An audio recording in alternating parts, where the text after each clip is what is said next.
તો દર વર્ષે ઈયરનો એટેક આવતો હતો. નોર્મલી આપણે 2-3 સ્પ્રે લેતા હતા. આ વર્ષે ઈયરનો એટેક જ નહોતો.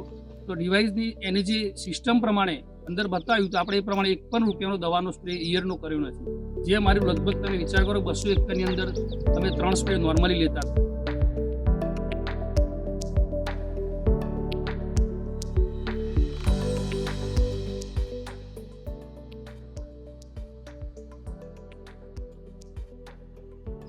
સતીશ કુમાર મનીલાલ, અસીમ ફાર્મ પુંસરી.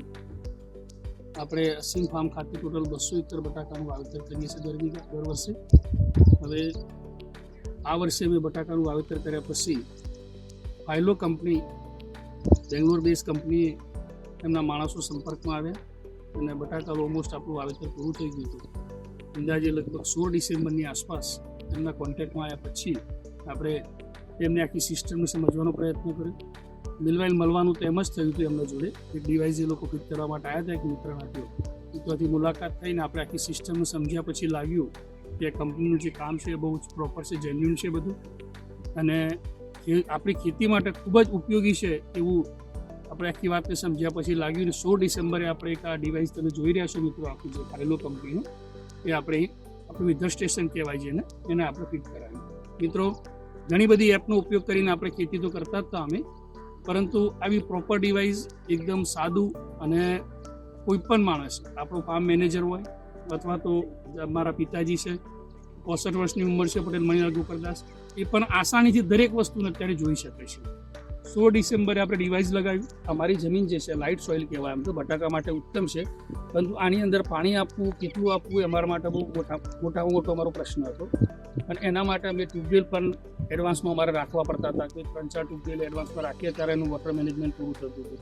મિત્રો, આ સિસ્ટમ લગાવ્યા પછી મેં આખા વર્ષ દરમિયાન મારા 2 ટ્યુબવેલનો ઉપયોગ જ નથી કર્યો. જે આગળના 1 વર્ષ પહેલાં અમે એક્સ્ટ્રા કરી રાખ્યા હતા કે પાણીની તકલીફ છે એવું દરેક વખતે લાગતું હતું. પરંતુ આ વર્ષે એનાથી જે માહિતી મળી અમને કે ભાઈ આટલું જ પાણી જરૂર છે અને આટલા જ તમારે આટલી મિનિટ પાણી આપવાનું છે, એના ક્રોપના સ્ટેજ પ્રમાણે કેટલું પાણી કયા પ્લોટમાં વધારે આપવું, ઓછું આપવું, એનું પ્રોપર મેનેજમેન્ટ થવાથી માણસોને બી શાંતિ થઈ ગઈ. રાતના લાઇટના શેડ્યુલ હોય તો એની અંદર બી એમને ઓછા એ પ્રોપર એક મેનેજમેન્ટ થઈ ગયું, એટલે બધી જ રીતે લોકો મેનેજ કરી શકે છોકરાઓ. એટલે પહેલો ફાયદો મોટો તમને કહું તો આપણે આડેધડ પાણી આપીએ છીએ, એના કારણે ઘણા ડિસીઝને ઘણા રોગ આપણે ડેવલપ કરીએ છીએ પણ આની અંદર. અને કલાકોની સિસ્ટમમાંથી બહાર આવી મિત્રો, અને આ સિસ્ટમમાં આવવાની જરૂર. બીજું કે જે અત્યારે ગુજરાતના આખા ઇન્ડિયામાં લેટ બ્લાઇટનો રોગ આવ્યો, કદાચ મેં તો 20 વર્ષની અંદર પહેલી વાર આટલો ભયંકર બ્લાઇટનો રોગ જોયો.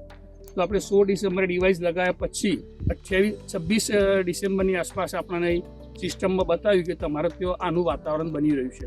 અને મિત્રો, એના આધારે મેં અને મારા પાર્ટનર છે, મેં જોયું કે એ લોકોને ફરિયાદ કરી કે અમારા બ્લાઇટનો રોગ તો આવતો જ નથી, તમારું ડિવાઇસ બતાવે છે. એમની ટીમ બીજા જ દિવસે આવી, એમને સર્ચ કરી જોયું કે ના સાહેબ, તમારા સિસ્ટમની અંદર ભલે અમારી જે સિસ્ટમ બતાવે છે તો ગુજરાતમાં 100% બ્લાઇટ આવશે, તમારા ખેતરમાં બી વાતાવરણ બની રહ્યું છે. મિત્રો, આપણે તાત્કાલિક એમની સલાહ પ્રમાણે દવા છોટી. લગભગ 2 જાન્યુઆરી સુધીમાં આપણે દવાના સ્પ્રે બધા પૂરા કર્યા અને 3 જાન્યુઆરી પછી મિત્રો આખા ગુજરાતની અંદર બ્લાઇટનો જે પ્રશ્ન છે બહુ મોટો આવ્યો અને ઘણું લાખો કરોડો રૂપિયાનું ખેડૂતોનું નુકસાન થઈ ગયું. મિત્રો, તમે જોઈ રહ્યા છો આ જે પ્લોટ છે આખો, એ આજે 95 દિવસનો પ્લોટ છે, પણ 95 દિવસે એકદમ તમે જુઓ તો પેલો લીલો છે. આ રીતે મારા 200 એકરમાં મને મોટો ફાયદો થયો છે. હવે મિત્રો, તમે કેલ્ક્યુલેશન કરો કે એક ડિવાઇસની કોસ્ટના સામે એક મોબાઈલ જેટલી કોસ્ટ છે, તમને આટલો ફાયદો થતો હોય તો તમારે આ વસ્તુ માટે શાંતિથી વિચારવાની જરૂર. મિત્રો, આ રીતે આપણે લેટ બ્લાઇટમાંથી બચી ગયા અને સારું એવું પ્રોડક્શન એવરેજ મારું રહેશે. એ જ રીતે મિત્રો, બીજી તમને ખાસ વાત કરું કે ઈયરનો જે રોગ છે, તો દર વર્ષે ઈયરનો એટેક આવતો હતો. નોર્મલી આપણે 2-3 સ્પ્રે લેતા હતા. આ વર્ષે ઈયરનો એટેક જ નહોતો. તો ડિવાઇસની એની જે સિસ્ટમ પ્રમાણે અંદર બતાવ્યું તો આપણે એ પ્રમાણે 1 પણ રૂપિયાનો દવાનો સ્પ્રે ઈયરનો કર્યો નથી. જે મારી લગભગ તમે વિચાર કરો 200 એકરની અંદર અમે 3 સ્પ્રે નોર્મલી લેતા હતા. એ એક કોસ્ટિંગ કેટલું બચી ગયું. હવે એક મોબાઈલ જેટલી કોસ્ટિંગના ડિવાઇસની અંદર જો તમારું આવું લાખો રૂપિયાનું નુકસાન બચતું હોય તો તમારે આ વિશે વિચારી, અભ્યાસ કરી અને સિસ્ટમ લગાવવાની જરૂર છે. મિત્રો, 3 વસ્તુ મેં તમને વાકેફ કર્યા. બીજું, ખાતર મેનેજમેન્ટમાં બી કયા સ્ટેજે ક્રોપને કેટલી જરૂર છે અને એના વાતાવરણ કેવું છે એના આધારે તમે નક્કી નથી કરી શકતા. આપણે શેડ્યુલ બનાવી દઈએ છીએ, પરંતુ વેધર ગમે ત્યારે બદલાય, ત્યારે કેટલું આપવું, આ બધું પ્રોપર આપવાથી તમારા પૈસા, તમારા યોગ્ય વળતર તમને મળે છે, તમારું ક્રોપ હેલ્ધી રહેશે. એના માટે સ્પેશિયલી મારી તો રિક્વેસ્ટ છે દરેક ખેડૂત મિત્રોને, આને સમજજો અને સારી રીતે આનો ઉપયોગ કરજો. બધા તમે જોઈ રહ્યા છો કે અત્યારે આપણે બટાકા જે નીકળી રહ્યા છે એની અંદર આપણે ફાઇલોની સિસ્ટમ જે વેધર સ્ટેશન લગાવેલું છે એના લીધે એવરેજ જે પ્રોડક્શન આવી છે એની અંદર તો 10 થી 15% ફાયદો છે જ, પરંતુ જે સાઈઝ જે નીકળી છે બટાકાની એમાં જે નોર્મલી જે અમારા 45 mm ના નાના બટાકા નીકળતા હતા તેની 10 થી 15% ઘટાડો જોવા મળે છે. એટલે એવરેજ પ્રોડક્શન બી વધારે છે 10-15%, અને જે સાઈઝનો જે પ્રશ્ન હતો યુનિફોર્મ સાઈઝ બનાવવામાં એમાં બી જે ગુલ્લા નીકળે છે એની અંદર ઓછા નીકળ્યા છે. બીજું મિત્રો તમે જોઈ રહ્યા છો આ રીતે આપણે ગ્રેડિંગ કરી રહ્યા છીએ. ટોટલ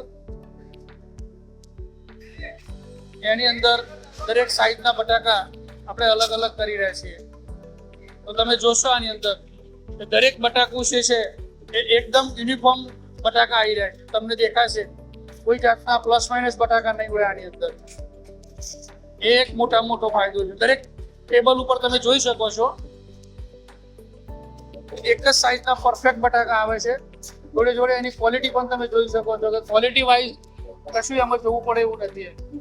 એટલે મિત્રો આ ડિવાઇસ આના જે ફર્ટિગેશન, આપણું જે ખાતરનું મેનેજમેન્ટ, પાણીનું મેનેજમેન્ટ, દવાના સ્પ્રે, આ બધું પ્રોપર થવાથી અત્યારે તમે ખેતરનું રિઝલ્ટ જોઈ શકો છો શેડની અંદર.